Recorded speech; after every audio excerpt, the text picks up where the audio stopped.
How to fix app not install issue. Hello everyone, this is Max. Welcome back to another tutorial video. So let's start without wasting any time. Also make sure to watch this video till the end. First of all, open up settings on a device. Scroll down your notification panel and tap on the gear icon. Or you can also open up settings from the app drawer. Tap on the settings icon. Now scroll down. Now tap on system and updates.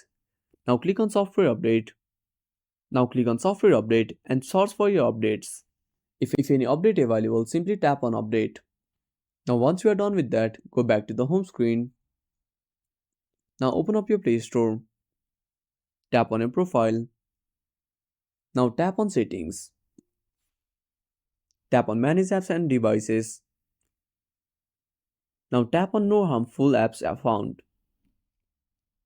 Now tap on the settings and disable scan apps with Play Protect. Now tap on turn off and restart your device. I hope this should fix your issue. So that's it. Thanks for watching. Make sure to subscribe our channel and hit the bell icon. See you in the next video.